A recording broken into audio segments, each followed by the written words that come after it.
Welcome back, everybody, to an overcast day in Knoxville, Tennessee. Today, we're going to be talking about why I think that this is pretty much a perfect starter bike, with one caveat. Pretty much, ooh, look at that. That's cool. Antique car show. Where was I? I think this is a pretty much perfect starter bike with one caveat. And that one caveat is that maybe a slightly more mature beginner rider. So when I say that, I mean like maybe a little further into your career. This bike is a little more expensive than some of the starter bikes that you can start with, like the Ninja 400s and things like that. And so you're probably going to drop it at some point, or probably going to have to repair it at some point or other. And that, Italian bikes are just going to be more expensive. It's going to be harder to find parts.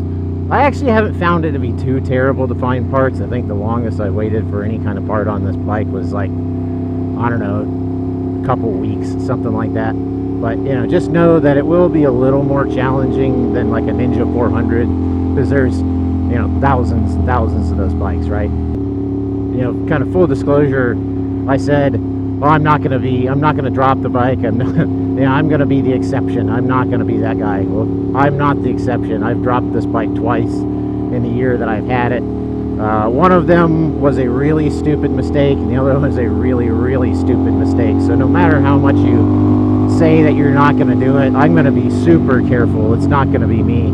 It's probably going to be you. And so it's probably going to happen at some point or another. You're probably going to have to replace and repair some stuff.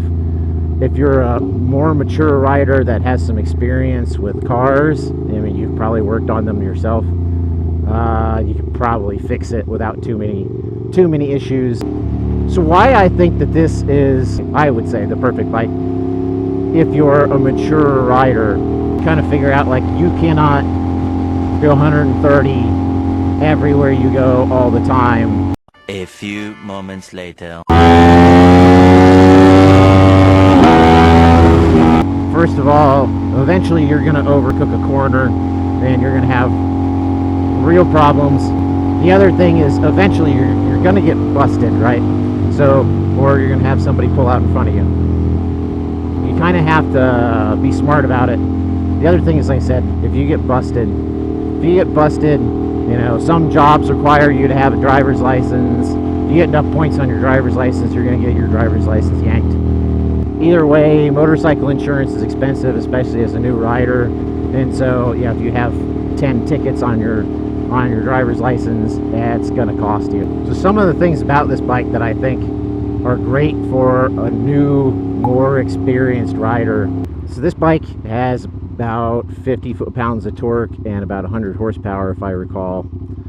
If you are at all used to pretty fast cars, something like a Ninja 400 is going to be essentially comparable to a reasonably fast kind of normal car. If you have any experience with sports cars, a lot of your kind of high-end sports cars are actually going to be faster than a Ninja 400 by a noticeable margin. If you're buying something like a Ninja 400, it's entirely possible that your car will be faster than your motorcycle. And so, if you're looking for that like instant rush, you might not get it. You might not get what you're looking for from a Ninja 400. For most people, it'll probably be one of the faster things they've ever ridden if they don't have a lot of experience. But if you do have a pretty good amount of experience, it might be a little underwhelming, to be honest.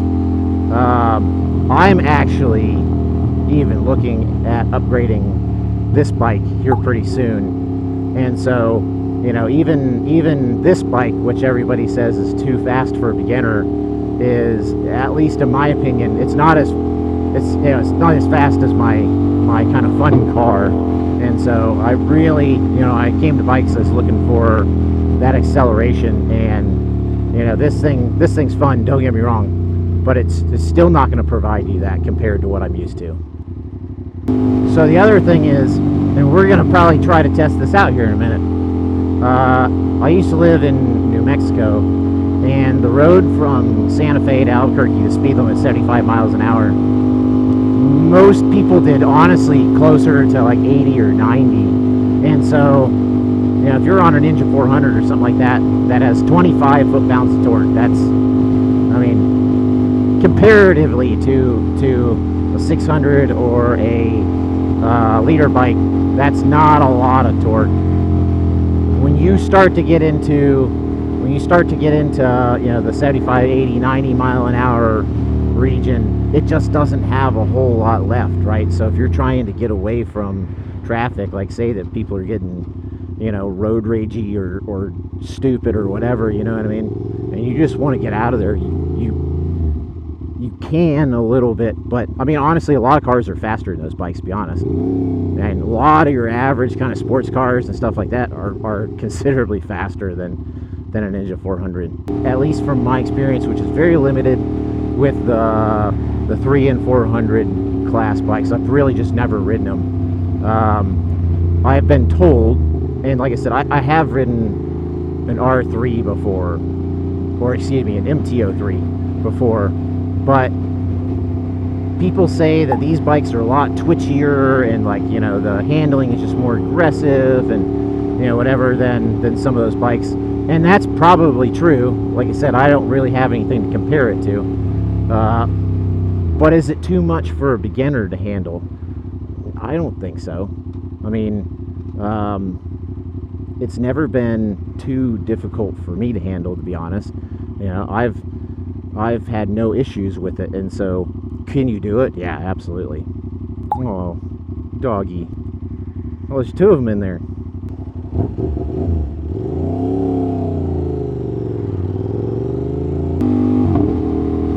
So, stopping power. Stopping power is another one of those reasons why people will tell you that this isn't a great, you know, beginner's bike. You know, it has Brembos up front and in the rear. It stops pretty well. I mean, legitimately, I think it stops pretty well. While you're getting used to a bike like this, yeah, you're gonna accidentally stab the brakes a couple times, which it can be unnerving, and it can definitely be a problem if you do it in a corner. But I just don't think that they're so aggressive that it's, you know, undoable. Like I said, I've been riding this bike since I got my motorcycle endorsement after the MSF course. Literally, I finished the MSF course, and then I went and bought this bike. And, you know, like, my only prior riding experience were I had 2 days of riding dirt bikes and then the MSF course, and that was all the experience I had before I bought this bike.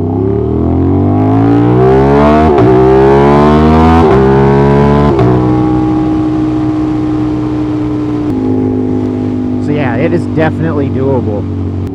Ergonomics. So ergonomics are another thing with this bike. A lot of people complain about, you know, the 600 class bikes being way too committed, especially, you know, same thing with leader bikes and everything else. This bike's really not bad.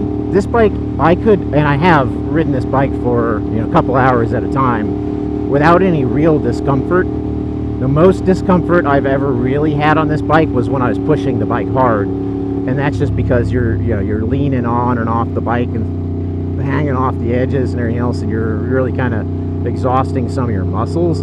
But it's not because I felt like super leaned over or cramped up or anything like that. It's just because, yeah, you're really working those muscles. For the most part, if you're just kind of cruising like I am right now, you could literally ride this bike for hours. So could you use this as a daily commuter? Yeah, I think 100%. I could absolutely ride this bike every day to work. Another reason why I think this bike is it's honestly a perfectly acceptable bike for a beginner is all the electronic safety aids.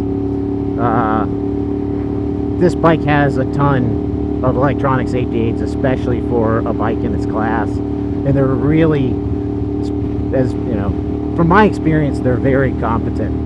You know, the traction control systems. One of the big things is, like, everybody says, like, well, you don't need traction control on a bike with only 100 horsepower. If you're a newer rider, maybe you do, right? If you're an experienced rider and you're riding this and reviewing it, you're like, I don't need that.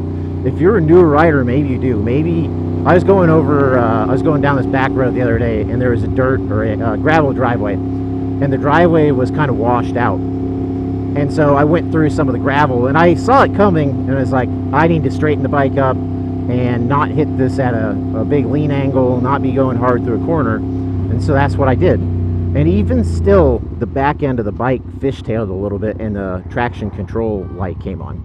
So, you know, even under those circumstances, the bike is working to keep me upright. Things like engine braking control.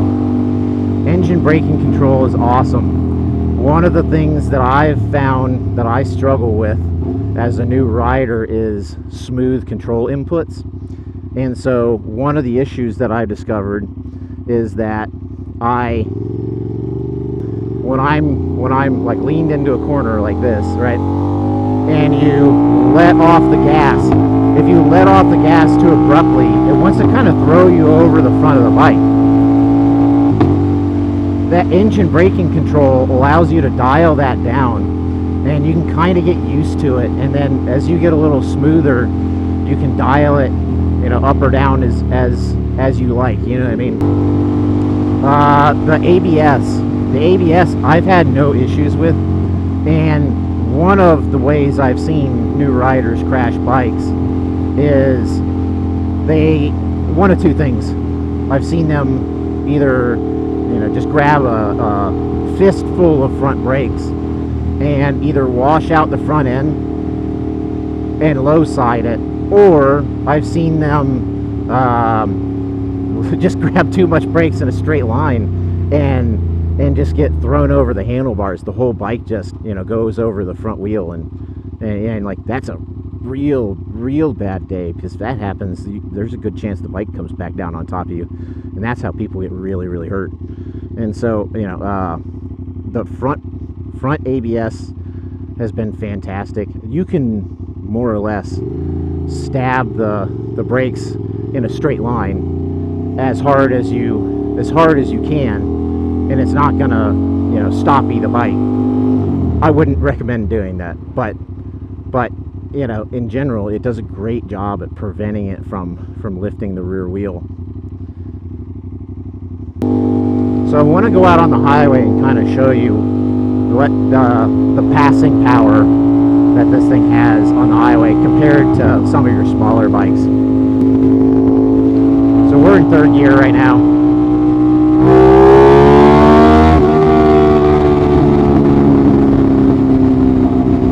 If you need to, it will, you know, even at 60 something miles an hour or whatever, it will move out of its own way.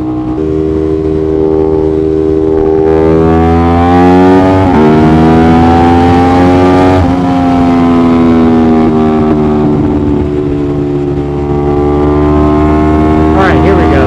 So we're doing like 80, 90 miles an hour, right?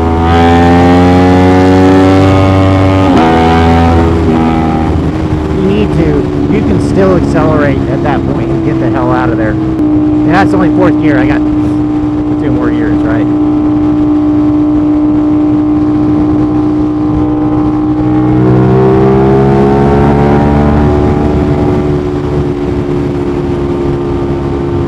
mean, fourth gear at 90 miles an hour right now. If I crank it back, it wants to go. And you're just not going to get that really out of something like a Ninja 400.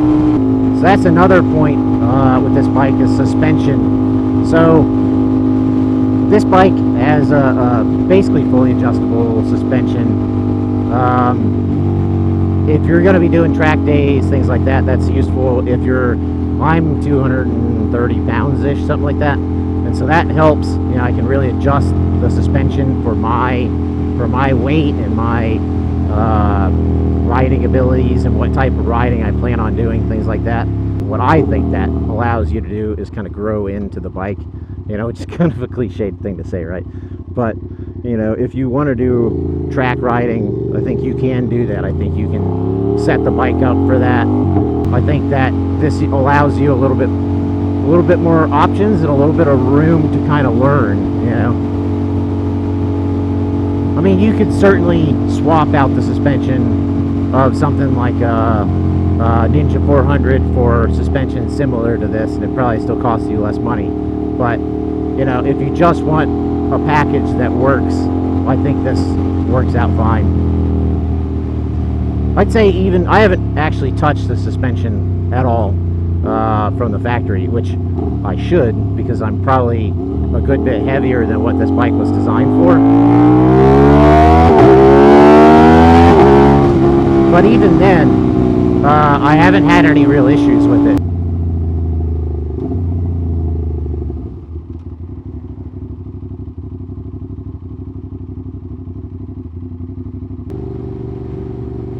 So I think we're going to end the video there, but I'm curious what you guys' opinions are. If you have started on an RS660 or a 600cc bike, something like that in the past, you know, I'm curious what your opinions are. Would you do it again? If you started on something like a leader bike, I'm curious what your opinions are on that and how that went and whether you'd do that again.